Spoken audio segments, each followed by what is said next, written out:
आपका जो कोचिंग संस्थान है इसका जो एनिवर्सरी डे है उसकी आपको हार्दिक शुभकामनाएं। हाँ, अब जैसे कि हम एक चीज ये देख रहे हैं कि देव कोचिंग क्लासेज को आज 7 साल कंप्लीट हो गए हैं। कल ही मेरी बात हो रही थी कि नारनौल में, तो वो वहां पे जो डायरेक्टर हैं वहां के जो संस्थान को चलाते हैं, तो पहली बात उन्होंने मेरे को ये समझाई कि सर 7 साल आपका इंस्टीट्यूट टिका हुआ है और उसके साथ एक ग्रामीण एरिया के अंदर टिका हुआ है। कितनी अच्छी बात है। उसके लिए जहां जो व्यक्ति उसको हैंडल करते हैं या जो व्यक्ति उनको चलाते हैं, हम एक चीज ये मान के चलते हैं कि भाई वास्तव में उनका व्यक्तित्व एक अच्छा है। ग्रामीण एरिया के अंदर इतने साल तक कोचिंग इंस्टीट्यूट को बनाए रखना। और दूसरी चीज कि इंस्टीट्यूट तो बहुत से बने हुए हैं, पर एक चीज मैं कल्पना करता हूं कि जहां पे गवर्नमेंट सर्विस के लिए एक इंस्टीट्यूट आता, उसकी विशेषता ये होनी चाहिए कि उसमें कंप्लीट क्लास लगनी चाहिए। और मैं एक चीज यहां पे देख रहा हूं कि पिछले इतने साल से हम हैं, कंप्लीट क्लासें आपकी लग रही हैं। समझ पा रहे हैं मेरी बात? तो एक चीज यहां पे आप जिस चीज के लिए बैठे हुए हैं वो आपका एक रीजन है कि गवर्नमेंट सर्विस।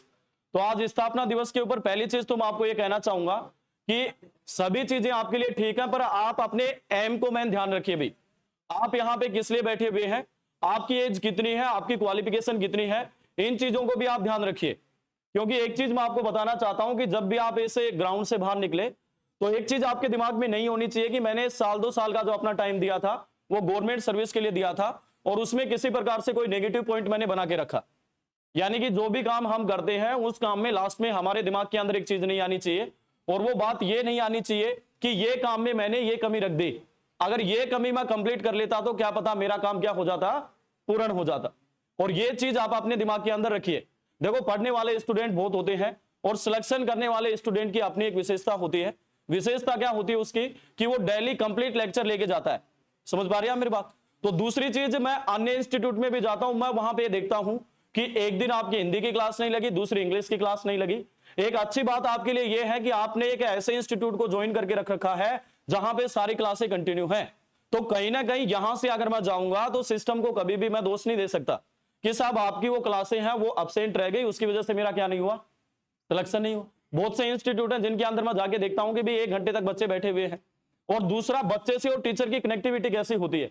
मैंने देखा हुआ है कि कई ऐसे इंस्टीट्यूट हैं जहां पे टीचर जो होता है वो बच्चे के कंधे पे हाथ रखता है, फलानी दिकड़ी बातें करता है। यहां पे ये चीज मैंने नोट की कि एक स्टूडेंट जो है इस कोचिंग संस्थान के अंदर अपने दिल में सारी वो भावनाएं रखता है जो अपने इंस्टीट्यूट के लिए बनाए रखनी चाहिए। उसके साथ उसकी एक विशेषता यह भी है कि वो पहली चीज अपने आप में यह ध्यान रखता है कि मैं यहां पे किस लिए आया हुआ हूं। यानी कि ऑफिस से किसी प्रकार की कोई कनेक्टिविटी बना के नहीं रखता। जहां भी जितने भी गवर्नमेंट एग्जाम की तैयारी करने वाले संस्थान है, जैसे मैंने अपना टीचिंग करियर स्टार्ट किया था जयपुर की पिलानी एलएनसी से, दूसरा आपका नारनौल चाणक्य है, आज वर्तमान में सीएल कैरियर एकेडमी आपको पता होगा। जैसे आपके यहां भी 1-2 इंस्टीट्यूट में मैं गया, पर एक माँ की 5 संतान होती है और उस माँ का जो अपना मन होता है वो एक ही संतान के ऊपर होता है। क्यों होता है, आप इस चीज के बारे में जानिए कि वो जो माँ की संतान होती है जिसके ऊपर माया बाप का मन है, उसके आचरण अच्छे होते हैं, उसके कर्म अच्छे होते हैं, उसकी नीयत भी क्या होती है, अच्छी होती है। और वो चीज मैंने यहां से नोट की। अनेक इंस्टीट्यूट के अंदर मैं जा सकता हूं, जाता भी हूं और जा भी रहा हूं, और आगे जीवन में पता नहीं क्या करना पड़ेगा। पर एक चीज मैं आपको नोट के साथ कह सकता हूं, बिल्कुल दावे के साथ कह सकता हूं कि इस संस्थान के जो संचालक हैं उनके जैसा व्यक्तित्व शायद ही कहीं पे मिले। वर्तमान की डिमांड यह है कि भाई ऑनलाइन प्लेटफॉर्म कोचिंग लाइन में आना चाहिए, सबसे पहले इतने बड़े सिस्टम को हैंडल करना। समझ पा रहे हैं मेरी बात? तो आपके दिमाग में अगर आप एक दिन के लिए उस चेयर के ऊपर बैठ जाएं तो हमारी कंडीशन सेम वैसी बन जाएगी जैसे बकरी का जो बच्चा होता है मेमना, जब वो हत्थे के ऊपर आता है ना, उससे पहले उसकी आंखें बाहर निकल जाती हैं। इस वर्तमान समय के अंदर कोचिंग इंस्टीट्यूट जो अपना संघर्ष कर रहे हैं उसके अंदर बच्चों की संख्या बहुत कम है। और मैं एक चीज ये देख रहा हूं कि यहां पे बच्चों की संख्या बिल्कुल बनी हुई है और अच्छे प्रकार से बच्चे आते हैं और बच्चे पढ़ के जाते हैं। तो इसका मीनिंग मैं एक चीज ये कह सकता हूं कि भाई यहां से देव कोचिंग के अंदर जितने दिन हमने पढ़ाया और आज तक हम पढ़ा भी रहे हैं, मेरे ही ऊपर ये बात अप्लाई नहीं होती, सभी फैकल्टी के लिए एक चीज मैं कह सकता हूं कि भाई यहां के जो संचालक हैं वो वास्तव में एक अच्छे व्यक्तित्व के धनी हैं।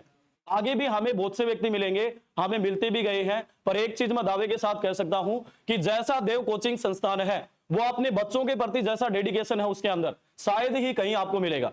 सारी क्लासें आपकी लग रही है। वर्तमान की डिमांड ये थी कि भाई ऑनलाइन प्लेटफॉर्म होना चाहिए, तो आपके पास ऑनलाइन प्लेटफॉर्म भी है, क्लासें भी डेली आपको दी जा रही है। तो मैं एक चीज ये भी समझता हूं कि जब इंस्टीट्यूट आपके प्रति इतना डेडिकेशन रखता है, आपके संचालक आपके प्रति इतना सोच रखते हैं कि भाई हमें कौन सी क्लास है, कभी भी आपकी क्लास एब्सेंट नहीं हुई, तो कहीं ना कहीं हम भी अपना काम क्या करें भाई, ईमानदारी से करें। वर्तमान समय में जो भी आपके फॉर्म आए हुए हैं उसके अंदर हमारा क्या होना चाहिए, सिलेक्शन। और शायद मैंने एक ऐसे इंस्टीट्यूट की आज तक मैंने जहां पे पढ़ाया वो शायद उन्हीं इंस्टीट्यूट के अंदर पढ़ाया जिसका मेन उद्देश्य होता है बच्चे का सिलेक्शन देना। और वैसा ही एक आपका इंस्टीट्यूट कौन सा है भाई, देव कोचिंग क्लासेज। मैं एक चीज ये नोट कर रहा हूं कि पिछले इतने दिन से 6-7 साल का मेरा जो टीचिंग करियर है इसमें ऐसा ही शायद कोई इंस्टीट्यूट मिलेगा। जैसे मैंने अपनी बात स्टार्ट की थी उसी समय मैंने आपको बताया कि जो नारनौल के कोचिंग सेंटर के संचालक हैं उन्होंने खुद ने अपने आप में ये कहा कि सर एक ग्रामीण एरिया के अंदर एक ऐसा कोचिंग सेंटर जितने इतने सिलेक्शन दे रखे हैं, जिसकी इतनी पॉपुलैरिटी है, जिसके बारे में शायद ही मेरे को कभी नेगेटिव पॉइंट सोचने के लिए मिला हो, तो ये बात कहीं ना कहीं अपने आप में क्या है भैया कि बड़ी योग्यता है। तो कहीं ना कहीं मैं आपको एक चीज ये कहना चाहता हूं कि जब आपने एडमिशन लिया है तो आप अपने एम को भी ध्यान रखिए। वैसे तो सभी अपने एम को ध्यान रखते हैं, पर कोई स्टूडेंट ऐसा नहीं होना चाहिए कि साल 2 साल मैंने यहां पे पढ़ाई की और पढ़ाई करने के बाद जब मैं इंस्टीट्यूट से बाहर निकलता हूं तो मेरा जमीर मेरे को ये कहे कि भाई तूने अगर तैयारी कर ली होती तो तेरा क्या हो जाता, सिलेक्शन हो जाता। वो बात आप हमेशा ध्यान रखिए, जब आपके हाथ में किसी भी गवर्नमेंट सर्विस के लिए आपका एडमिट कार्ड होता है तो उससे पहले अपने जमीर को पूछिए कि क्या इसमें आने वाले सब्जेक्ट का सिलेबस तूने कंप्लीट कर रखा है। अगर कर रखा है तभी अपने आप को आगे बढ़ाइए आप, और अगर आपने सिलेबस कंप्लीट नहीं कर रखा तो यह बात अपने आप दिमाग से निकाल दीजिए कि वर्तमान समय का जो भी टाइम चल रहा है, एक चीज मैं दावे के साथ कह सकता हूं, रेलवे ग्रुप डी के अंदर हर एक गांव से 2 से 3 बच्चे सिलेक्शन हुए, हर एक गांव के अंदर बिल्कुल ईमानदारी से हुए। एसएससी जीडी का रिजल्ट आया, पूछ लीजिए आप, जो बच्चा पास हुआ है वो ईमानदारी के साथ हुआ है। पिछले जो भी आपके एग्जाम है एसएससी एमटीएस, मैं आपके दिमाग में एक पॉजिटिव बात ये बैठाना चाहता हूं कि जो देले नेले का सिस्टम जो था वो बहुत ही कम हो गया।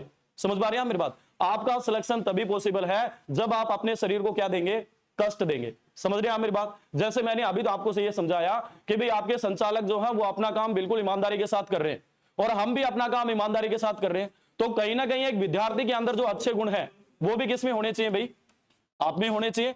एक अच्छे विद्यार्थी के गुण क्या होते हैं भाई, कि अपना बैग लेके आना, अपने कॉपी किताब लेके आना, कंप्लीट लेक्चर को अटेंड करना, जो भी क्वेश्चन में दिक्कत आती है वो क्वेश्चन हमें पूछना। समझ पा रहे हैं मेरी बात? तो मैं एक चीज लास्ट में आपको ये कहता हूं कि भाई जो भी आपका इंस्टीट्यूट है, ऐसा इंस्टीट्यूट पिछले 7 साल के अंदर न तो मेरे को मिला, और विशेष बात मैं एक चीज ये कहना चाहता हूं कि आपके जो संचालक सर हैं हंसराज जी, शायद ऐसा व्यक्तित्व आपको और कहीं देखने के लिए नहीं मिलेगा।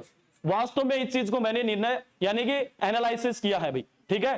तो आप एक चीज ये भी ध्यान रखिए कि जिस डायरेक्टर के सानिध्य में है आप, आपके कहीं भी कोई भी क्लास आपकी मिस्टेक नहीं होने वाली, तो आप भी अपना काम क्या करेंगे भाई, बिल्कुल ईमानदारी के साथ करेंगे भी, ठीक है? इन्हीं के साथ मैं अपने शब्दों को विराम देता हूं। जय हिंद, जय भारत।